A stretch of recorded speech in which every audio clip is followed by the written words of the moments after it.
Hi there, this is Stephen with Karma Astrology, and I'm coming to you live from Santa Fe, New Mexico to talk about the moon as it resides in Dhanishtha Nakshatra in Capricorn and Aquarius over the next day. Today is, it is Monday, May 31st, 2021. It is about 10 a.m. here in Santa Fe, New Mexico, Denver time zone, so you can change that, convert that to wherever you are in the world, and then you can see down here that this is going to be the time in which the moon will be in Dhanishtha until, and that's how you spell Dhanishtha, some H's in there, but yeah, so you can see that it's going to be there until June 1st at 6:38 a.m. Eastern Time in the US, and feel free to convert that to wherever you are in the world.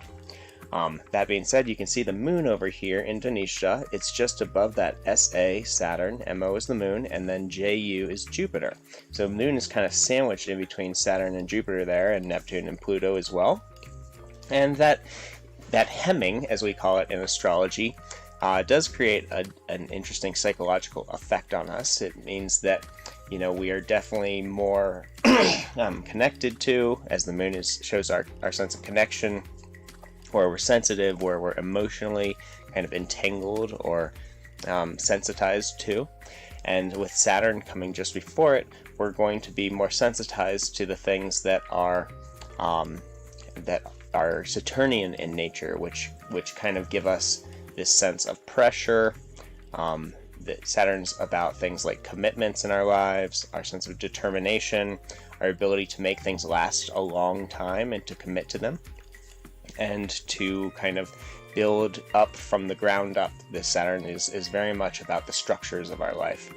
And so we're going to be more sensitized to anything that is very tangible and real and practical and pragmatic, like Saturn wants us to do right now. Excuse me. And then on the other hand, we're going to be on Jupiter is above the moon. You can see there Jupiter's where the moon is heading towards. The moon, all the planets are kind of orbiting in this direction. Yeah, this direction. So the moon is heading towards Jupiter, and that means that the way that we process things, the way that we process these emotions and anything that we go through today, anything that makes an impression on our mind, is going to give us some sort of some sort of philosophical meaning in our life. Jupiter has to do with our philosophies, our beliefs, our sense of meaning and hope and inspiration. And Jupiter is kind of the storehouse of wealth, like knowledge, like fat on our body, energy cells, and any sort of potential energy that we're storing. Excuse me. So we might be thinking about all the practical ways that we can be managing our wealth right now, then everything from our energy from our day-to-day, living situations to our money in the bank. We might be thinking a little bit more about our investments and that kind of stuff right now, and all the things that are in our lives that kind of give us this sense of stability and meaning. So the moon, though, in Dhanishtha actually goes through both Capricorn on that lower rectangle and Aquarius on the upper rectangle there. And that shows that it actually bridges half and half those signs, so it kind of is this transitionary energy, or this transitionary nakshatra that excuse me, really connects us to both of these signs. So Dhanishtha, I'll just get into it.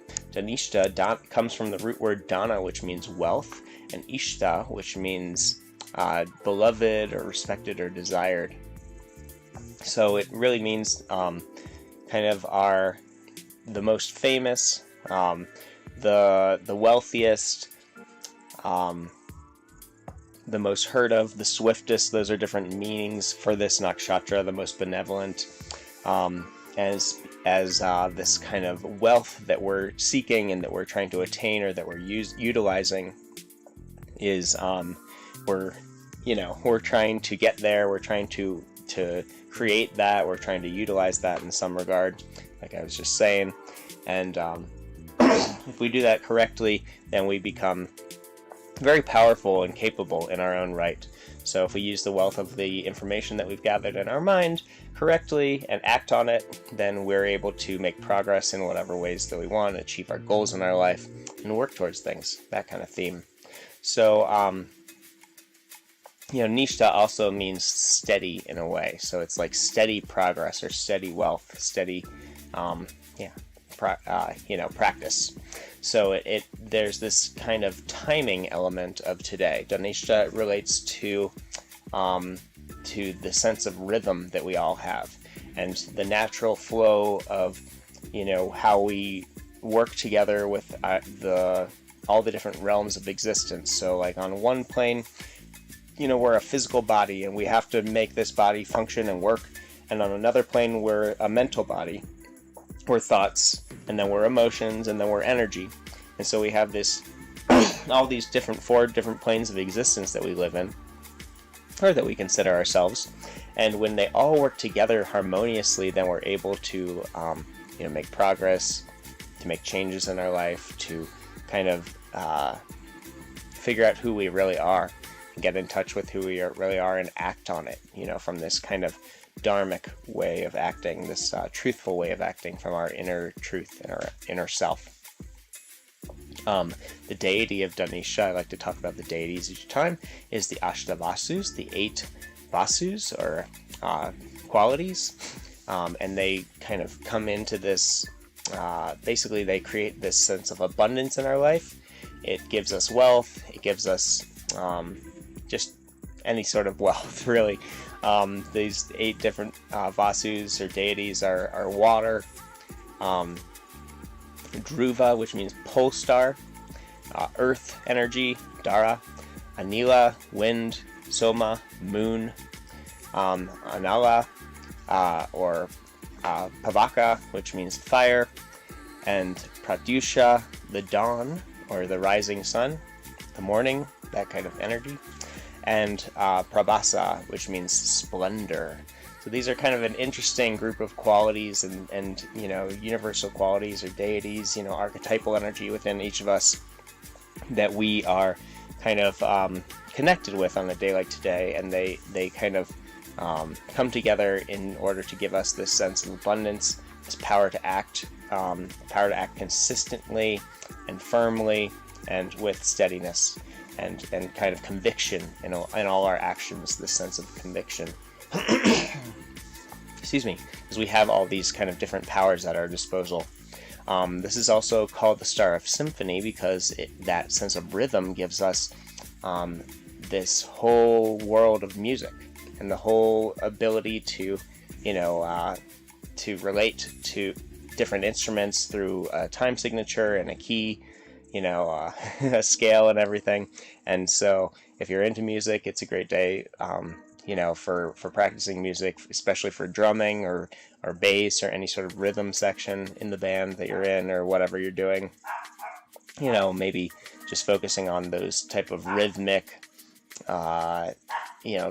patterns and tones, and maybe listen to songs that are a little more rhythmically oriented, not necessarily well, it's interesting. I was going to say not necessarily like prog rock or something because they change time scales time signatures so frequently and everything. But at the same time, it is very focused on the rhythmic aspect of that when you do, change time signatures, like Jethro Tull or, Yes, or one of those types of bands.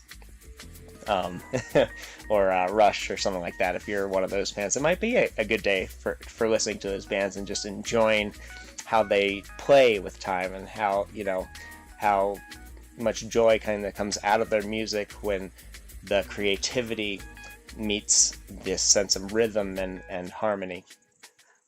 So let's see what else here. The symbol is a drum. Just to back up a little bit, the drum is actually one of the main symbols is this Damaru drum, which Shiva has, and Shiva is this like fierce god of dissolution and the god of kind of eternity in a way. If once everything's gone from the universe, from the physical universe, we just are, and that's kind of the Shiva essence behind everything. but there's this rhythm to it. There's a sense of rhythm to how this manifested world kind of arises, and it needs some sort of structure and foundation, and that comes from that rhythm, that kind of balanced harmony between our individuality, our uniqueness, and our collectiveness, our spirituality, and our materialistic sides. All the masculine, the feminine, the peak and the trough, all these different things need to be balanced and rhythmic in nature in order for us to kind of flow with how this universe works. So rhythm is a big thing. And that drum, the Shiva's drum, has like a mallet, or at least a string with a ball on either end. And there's a two-sided drum, and you kind of flip it back and forth so that both sides hit the opposite side of the opposite, whatever you call it, the opposite drum, since it's kind of like two drums in one. And they allow, when they both when you flick it back and forth, they both hit the opposite side in harmony, or at the same time in time. And that kind of relates to this sense of connection that we have with everything around us through the sense of rhythm, and connection that we have to our spirit through our sense of rhythm. That's kind of a big aspect to it. In terms of the strengths, this can really lead to a lot of progress and development. It gives us a heightened sense of perception on the day like today when the moon's in Dhanishtha. It can lead to more wealth in our life, and charitable acts in that regard. We can, we can find our sense of compassion for other people and understanding when the moon's in this part of the sky. It's a really good time to create music and to listen to it, as I was saying. It helps with organization abilities and skills, and kind of the organization of our thoughts, the organization maybe of our rooms and our houses, wherever we are, our business. It helps with it helps with our conversations, to converse with other people. Wow, words today, guys. It is, it's good for your career in general. And in terms of the weaknesses or some of the difficulties with today, it can make us more aggressive, more inconsiderate, actually. On the other hand, if you're kind of flipping to the opposite pole, a lot of these strengths and weaknesses can be this kind of almost like an all-in or all-out mentality, where it's like if we focus, correctly, or in a way that's harmonious with the world, and in a righteous sort of way, then we can experience some of the strengths. And if we are not so harmonious with righteousness and truth, and this sense of working in harmony with others, especially as that kind of drum works in harmony, then we can feel the more negative qualities and that kind of polar opposite. So this kind of Dhanishtha, when the moon is in this part of the sky, we can definitely get pulled into one of the poles or the other, and the goal is to really allow those two poles to work in harmony, and to understand that the sinusoidal wave of life is there. There's always going to be peaks, there's always going to be troughs, and we have to ride that wave, and we can't just expect that all the peaks are going to be way up high and all the troughs are going to be really shallow.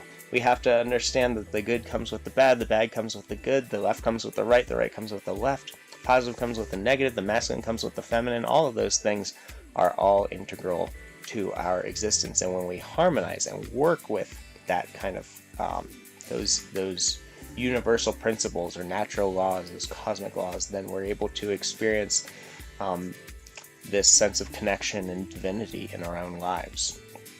So, going back, long story short, going back to the weaknesses, some of the difficult qualities, it can make us more secretive in this part of when the moon comes into this part of the sky, and argumentative.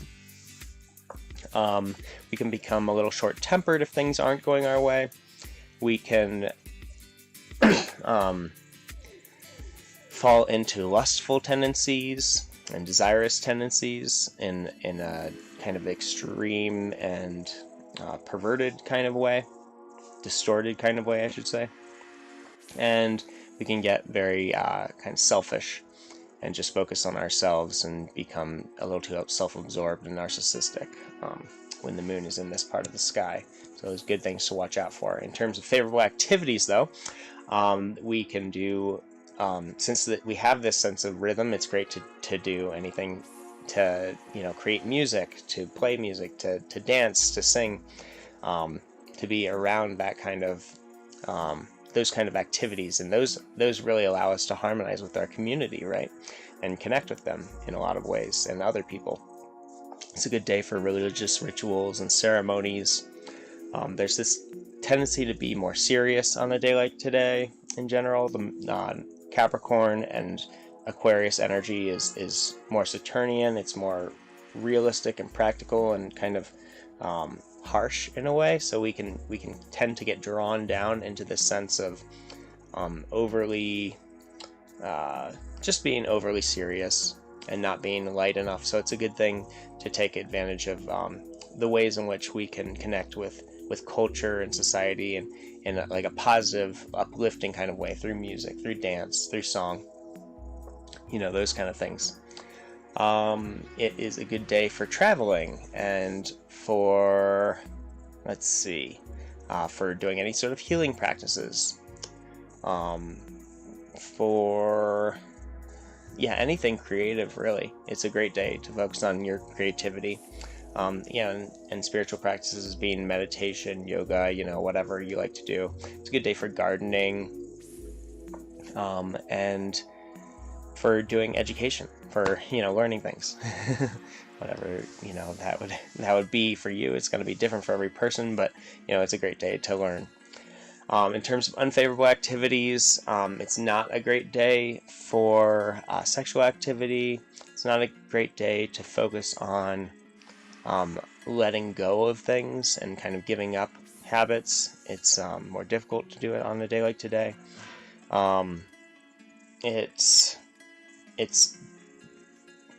We can get a little too down if we focus on more restrictive behaviors. So not too favorable to cut yourself off too much on a day like today, even though you might have a tendency or desire to. It is not a great day for activities that require tact, and that means for negotiations or any sort of diplomacy or diplomatic actions that you do. That's why it's difficult for marital activities or sexual activities, because those are very much a give and take experience and deeply respect-oriented experiences, and so we need to be extra cautious not to get too wrapped up into that kind of selfishness, which can really lead to more hedonism or domination or things like that, kind of like steamrolling other people or being a doormat, when other people want to steamroll us. It's it can lend itself more to those types of imbalances in our relationships and in our own life if we are doing anything that requires that much tact. This is much more of this kind of I guess it's like we want to use that kind of power at our disposal and all that energy at our disposal and the ability to think rhythmically and about the structures and the organization of different things and how they balance each other out, ideas like balance, in order to create some sort of harmony and some sort of joyful experience for other people and ourselves. So that's a good thing to focus on, but less about it's difficult sometimes to take on the things that require diplomacy. Let's just put it that way.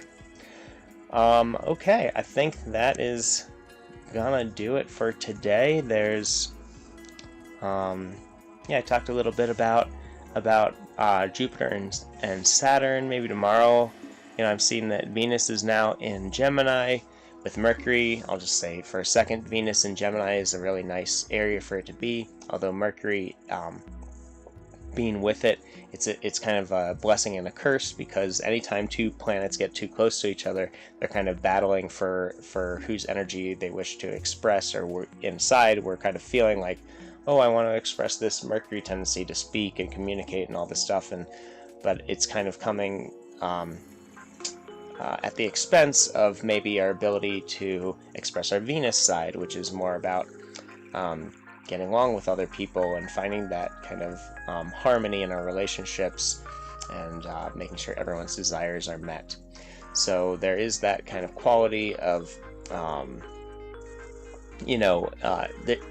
of competition between the two planets and the two opposing energies within us. But these two energies in general, Venus and Mercury, are very compatible, and they actually lend themselves towards sweet speech and creative speech, creativity in general, any sort of intellectualizing of your relationships, and what creates a sense of beauty and harmony and happiness in your life. It is a fantastic day for music, for composing music, for playing it, for listening to it. It's just, you can't get any better for the arts on a day like today, I think, and in general this time is really good.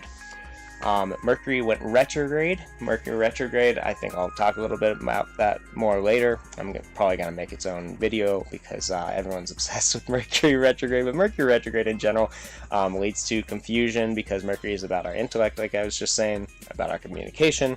And when it's retrograde, we tend to speak before we think, as you can maybe hear in this video right now.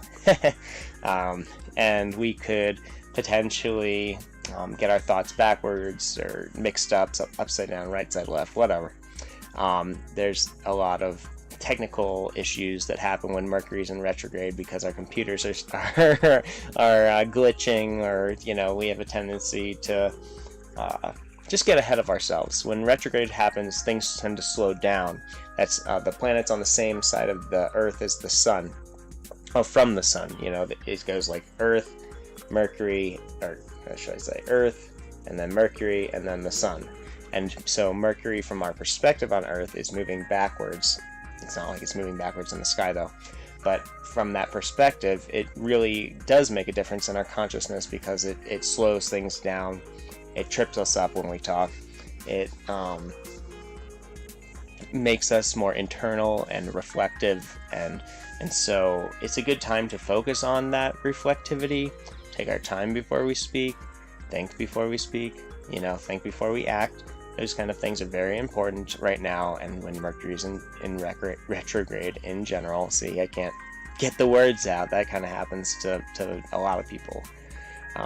But yeah, I have a lot of this Mercury energy. I have Mercury in Gemini myself, so I tend to want to speak fast and think fast and move my hands a lot. And sometimes I can try and blurt out a word that my brain hasn't processed yet. So that's probably a big theme for most people when Mercury's retrograde. And otherwise, hope you have a wonderful, peaceful, happy, pleasant, enlightened day. Listen to some music, have some fun, jam out, and